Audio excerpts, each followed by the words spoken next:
So Caitlin Clark and Diana Taurasi. Taurasi is seen by many as the GOAT. Obviously, I think when it's all said and done, Angel Wilson will overtake Taurasi, if not already. I'm going to be very real here.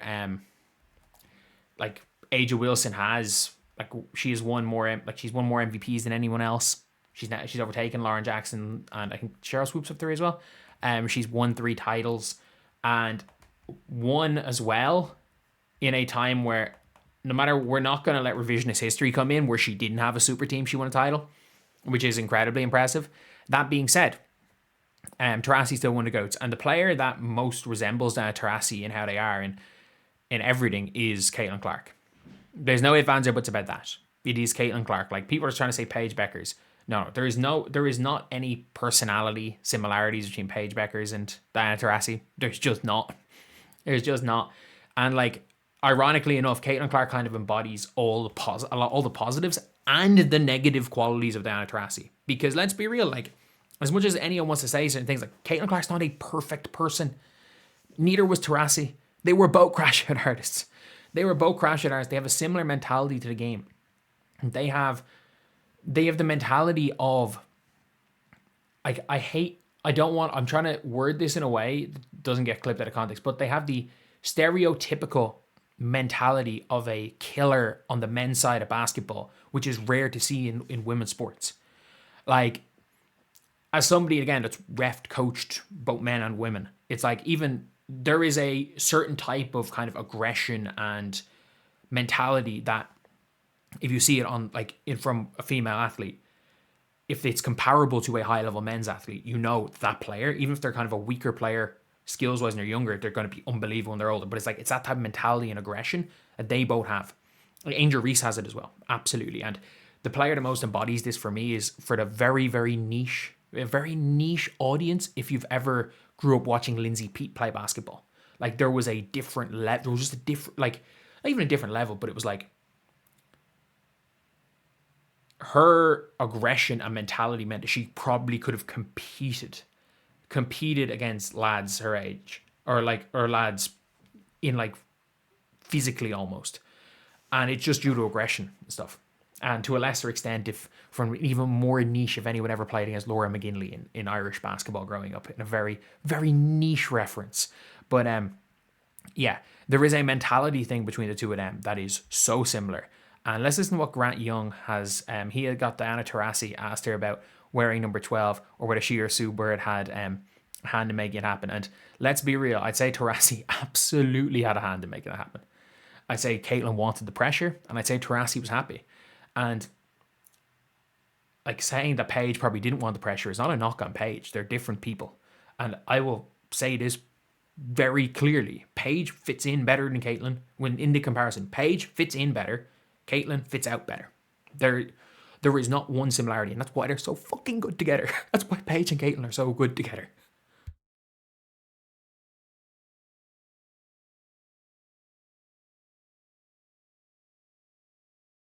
Of course. As soon as we're trying to put it on, my internet's gone slow.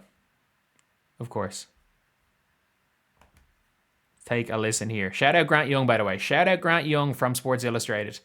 Don't always agree with every one of the points the guy makes, but he has logic and seems like a good dude. During the FIBA Women's World Cup qualifying tournament, obviously we know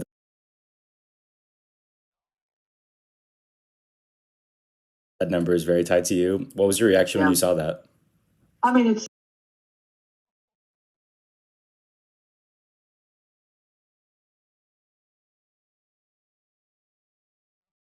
No. My internet's working fine. It's just I'm working off a fucking laptop plugged into a screen. No! But this shit work? My internet's fine. USA during the FIBA Women's World Cup qualifying tournament. Obviously, we know that number is very tied to you. What was your reaction when you saw that? I mean, it's so cool. To see Caitlin not only wear the USA jersey, but number 12. I just spent I spent 2 decades wearing that jersey and that number, and I couldn't think of anyone better to to take it and put it on and just have an amazing career. And Caitlin will do that. She had a great qualifiers down in Puerto Rico. It's just going to be fun to watch her play. And the summer in Germany and then the Olympics, no one better to wear the 12. And Caitlin's going to put some gold medals on that jersey. I know it. Agreed. And then do you know if that was random or did you maybe talk to Sue and have any hand in making that happen? I stay, once I'm out of things, I'm out. Maybe Sue, she's a little bit more calculated than people think. So basically, yeah, Super did it for a reason. That's what it sounds like. Because there's no way Super didn't just call Diana being like, Diana, guess who I've given your jersey to? But no. Sue Bird knows. Sue Bird knows. And it's like, it's one of those things where like Taurasi's happy about it. Caitlin Clark is her adopted daughter. But it's like you could see the first time when they watched that South Carolina game in the Sue and Diana show, where they were like, okay, like watching Caitlin, was like, oh shit. If you guys agree that was just ridiculous, subscribe. We are trying to get to 57,730 subscribers. If you're wondering why my hood is up, I have no heating. For the next 4 days. And the only thing I want more than some heat is for you guys to hit that subscriber number. I also don't have any big jackets because all my jackets are my fucking parents' house. This is the heaviest thing I have here. It's cold. But yeah, clearly Taurasi's happy with it. We've come so far since reality is coming. I never thought the reality is coming was anything other than ultra competitiveness from Diana Taurasi.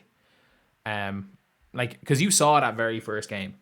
And this is when it was you thought there was pettiness, and then the first thing before tip-off, Diana Taurasi, this is when every player was cold, vet was cold towards Caitlin. Diana Taurasi went out of her way to, and Brittany Griner, the two of them, went out of their way to embrace Caitlin. And it was the game that no one thought the Fever were going to win. Caitlin had what was the most ridiculous game, one of the best games I think she'd played up to that point. Even though if you look at the stat sheet, she goes 4 of 15 from the field, had 15 points, 13 assists.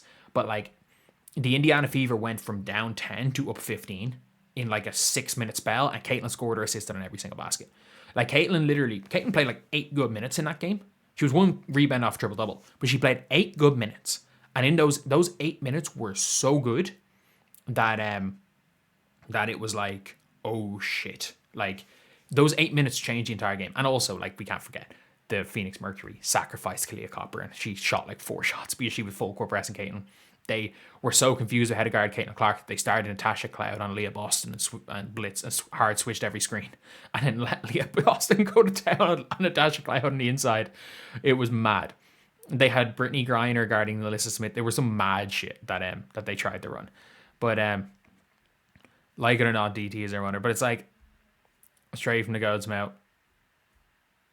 Caitlin is her and Sue's firstborn child after all. But it's yeah, they're watching this. And there's a big difference when, again, it comes to Taurasi. I think Taurasi is going to be one of those vets that's very not involved in basketball. She's going to just drift. She's going to be very, as little as possible involved in basketball. She's going to chill. She's going to just do her own thing. And the odd time get an interview. And again, want to shout out Grant Young for, first of all, asking Taurasi that question, because I think there's a lot of reporters, because of the way things have been covered in the women's basketball space, who would have been afraid to ask that question, and there's no doubt about it, Taurasi would answer it in that same way. At the end of the day, Taurasi is just going to be one of those vets that I'd say she's just looking at it, Taurasi's looking at, even with UConn bias, and even with UConn bias, she'll always say Paige is the best guard in the league. You'll never hear that statement out of Taurasi. And Taurasi might believe Paige is better than Caitlin, but you will also never hear Taurasi compare. Taurasi knows that the closest thing to her is Caitlin. They are a different breed of player. I think Taurasi is the better shot creator by quite a lot than Caitlin Clark, even a young Taurasi. Neither of them played defense. It's funny. I made a post. I was it's funny because it's Gino wouldn't have accepted Caitlin because body language and defense are the two most important things to him. People were Diana Taurasi's body language was worse and her defense was worse than Caitlin's. But Taurasi was a terrible defender. And people were like, oh no, actually, Diana Taurasi's defense was actually elite. That's who you don't know ball. And I literally like shared a forum post where people were saying in 2008, there's an article in 2008 that Diana Taurasi can't be in GOAT conversations. Which, by the way, she'd won one title at this stage. Has she even won? I think she won one at that stage. And they were like, Taurasi can't be in GOAT conversations because she doesn't play defense. And this was like 5 years into the league, her being in the league. That being said, like, she did get fucked out of losing an MVP. She lost an MVP to Candace Parker because of a fan vote. Like, I'd be pissed if I was, in a way, if I was Taurasi too. Like, let's be real. Taurasi lost an MVP to a fan vote. But yeah. Anyway, shout out Taurasi. Like, I think Caitlin will deal with. And by the way, like, I think Sue Bird knows where it's like, you even heard it from Paige. And by the way, again, this is not saying that when it's all said and done, Paige won't be a better player than Caitlin, because there's always that possibility. They're young. They're 24 years old. Like, there's at 24 years old, there was a ocean-sized gap between Luka Doncic and Shai Gilgeous-Alexander, and now we're at the stage where there is, for me, it's like, I think Luka's better, but if you think Shai's better, I'm not even going to argue. It's that close. It is neck and neck, but there was an ocean-sized gap at that age. And if things keep going the way they are, and I think when it's all said and done, Shai's probably going to have the better career because I think he's going to last longer. But yeah, it's an interesting one here, and it's like, I think when it comes to Sue Bird picking these numbers, like, you know that there is a pressure that comes with being the first person since Diana Taurasi to wear that jersey for the senior team, and you know that there's no player that's dealt with pressure better. Like, even if you look at Paige when she came into the WNBA, Paige immediately was talking about, oh, I don't want to be compared to Caitlin. You know, we're both different players. We're both running our own race.